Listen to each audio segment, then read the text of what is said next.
అండి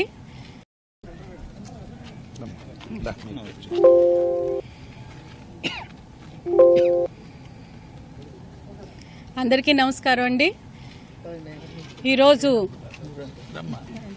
MLA MLC council ఎలక్షన్స్కి nomination వేయడం జరిగింది. నిజంగా చంద్రబాబు నాయుడు గారు అలాగే లోకేష్ అన్న నా మీద పెట్టుకున్న నమ్మకాన్ని ఖచ్చితంగా కౌన్సిల్లోని నా వంతు కృషి చేసి ఏదైతే ప్రజా సమస్యల గురించి ఉన్నాయో ఖచ్చితంగా మాట్లాడడం జరుగుతుంది. రిప్రజెంటేషన్ అనేది ఖచ్చితంగా ఉంటుంది. అయితే ఈరోజు చాలా దురదృష్టకరమైన ఒక ఇన్సిడెంట్ నాకంటే పర్సనల్గా ఎందుకు ఈరోజు ఎంత ఎమోషనల్ నేను అవుతున్నాను అని అంటే, నేను ఈరోజు నిండు గర్భిణి దళిత మహిళని.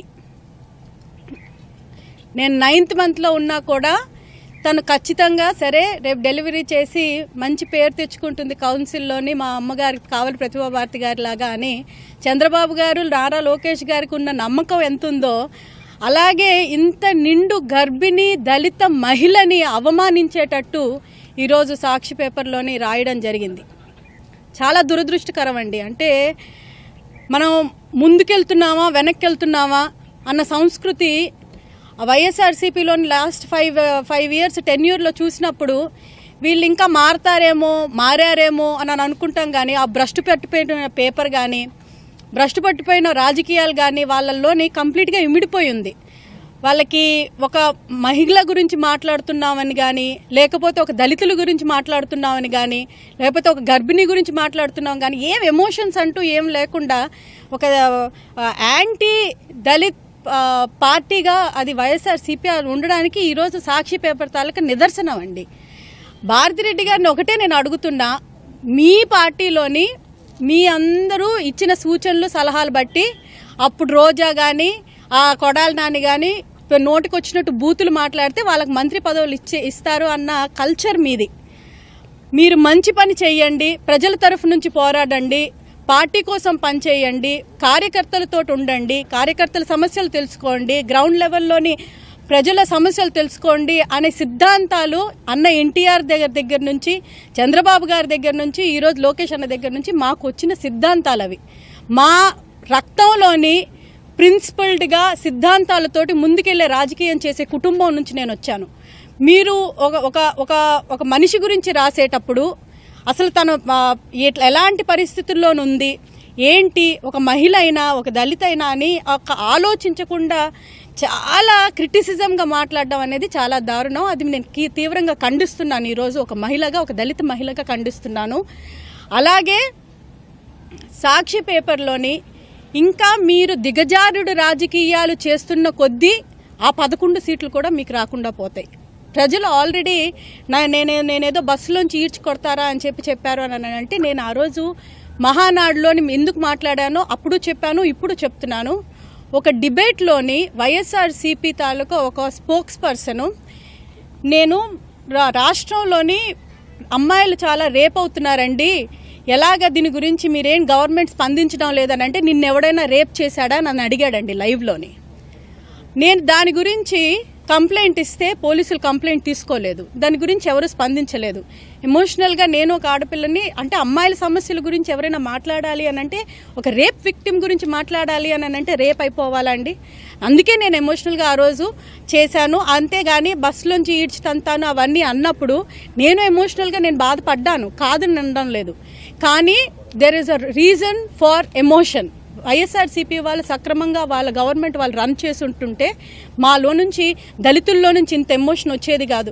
సుధాకర్ గారిని, డాక్టర్ సుధాకర్ గారిని అలాగే ఎంతమందిని హ్యూమిలియేట్ చేశారండి అసలు. అందుకే నేను ఈరోజు పత్రికా ముఖంగా కానీ మీడియా ముఖంగా కానీ చెప్పదలుచుకుంది ఏంటనంటే, మీ పద్ధతి మీరు మార్చుకోకపోతే మీరు ప్రతి మహిళని ఇబ్బంది పెట్టారు, ప్రతి ఒక్కరిని ఇబ్బంది పెట్టారు. మీ పతనానికి మీరే నాంది పలుక్కున్నారు, మీరు 11కు పడిపోయారు. ఇప్పుడు కూడా ఇంకా ఇలా చేసుకుంటూ పోతే నాలాగే ప్రతి ఒక్క ఆడపిల్ల తలకు ఉసురు పోసుకుంటారు.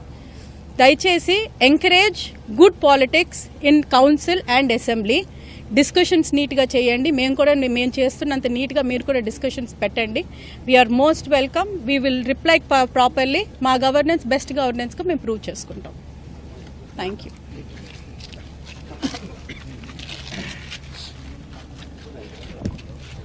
ప్రింట్ అండ్ ఎలక్ట్రానిక్ సోదరులందరూ కూడా నమస్కారాలు. అదేవిధంగా నాతో పాటు ఈరోజు నామినేషన్ వేసినటువంటి మా అన్నగారు గౌరవనీయులు పెద్దలు బీద రవిచంద్ర గారు, అదేవిధంగా మా చెల్లెలు గ్రీష్మ గారు, చీఫ్ విప్ గారు వచ్చారు, మా సిస్టర్ అనురాధ గారు, మా పెద్దన్నయ్య భీష్మాచార్యుడు, మాజీ మంత్రులు సోమిరెడ్డి అన్నగారు, మా కుటుంబ సభ్యులు, తెలుగుదేశం పార్టీ సభ్యులు చాలామంది వచ్చారు. అందరికీ అదేవిధంగా తెలుగుదేశం పార్టీ తరఫున మీకు ధన్యవాదాలు, కృతజ్ఞతలు. ఈరోజు మీ ద్వారా ఒక మెసేజ్ బడుగు బలహీన వర్గాలకు పంపుదాం అనుకుంటున్నాను. ఆ మెసేజ్ ఏంటంటే, తెలుగుదేశం పార్టీలో కష్టపడితే మరి నాలాగా నాకు తెలిసి ఆంధ్రప్రదేశ్ చరిత్రలో ఒక బడుగు బలహీన వర్గాలకు సంబంధించిన వ్యక్తికి రెండోసారి ఎమ్మెల్సీ రావడం అనేది ఇది ఫస్ట్ టైం. అంటే దీని అర్థం ఇందాక మా అన్న చెప్పాడు, రవిచంద్ర గారికి వచ్చిందండి, మాకు గాడ్ ఫాదర్ లేడు, డబ్బులు లేవు, కానీ మా దగ్గర ఉండేది ఏంటంటే పేదరికం, అధిక జనాభా, నిరక్షరాస్యత, ఇవన్నీ సమస్యలు ఉన్నాయి.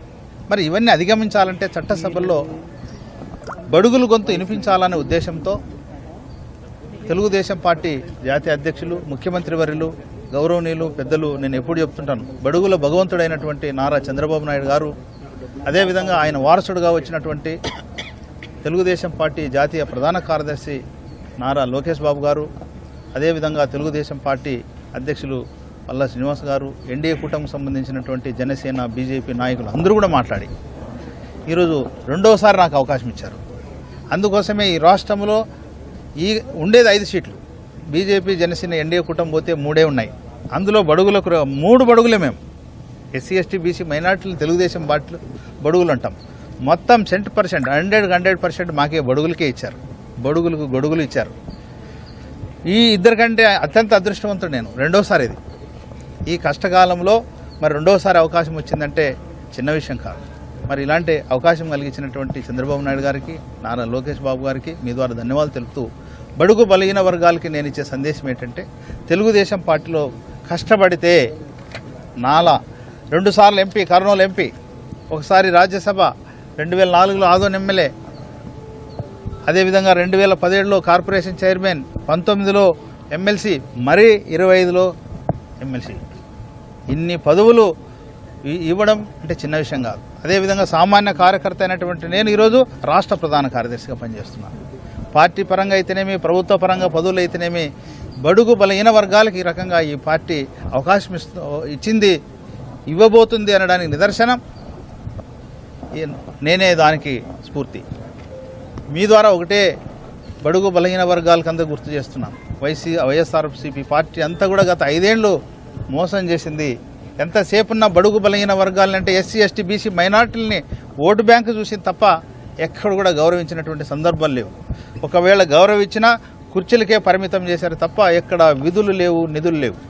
దానికి భిన్నంగా ఈరోజు ఎన్డీఏ కూటమిగా నాయకత్వం వహిస్తున్నటువంటి, ముఖ్యమంత్రిగా బాధ్యతలు నిర్వర్తిస్తున్నటువంటి చంద్రబాబు నాయుడు గారు ఈరోజు బడుగులకు సంబంధించి మాకు చట్టసభల్లో అవకాశాలు ఇచ్చాడు, మాకు ఫ్రీడమ్ ఇచ్చాడు. ఇంకా చాలా అవకాశాలు రాబోతున్నాయి. దయవుంచి తెలుగుదేశం పార్టీకి సంబంధించినటువంటి బడుగు బలహీన వర్గాలందరూ కూడా ఆలోచన చేయాలని నన్ను స్ఫూర్తిగా తీసుకొని పని చేస్తే ఈ పార్టీలో ఎంతవరకన్నా పోవచ్చు. కష్టపడితే డబ్బు లేకుండా, గాడ్ ఫాదర్ లేకుండా ఏ స్థాయికనే పోవచ్చు అని కూడా మీ ద్వారా సందేశం ఇస్తూ ఈ యొక్క అవకాశాన్ని కలిగించినటువంటి పెద్దలకు మీకు ధన్యవాదాలు తెలియజేస్తున్నాను.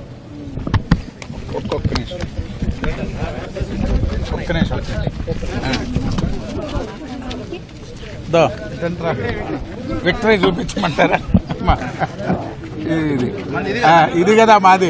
నేను ఇటు చూపి మేము కూడా నిన్ను మాది ఇది కదా.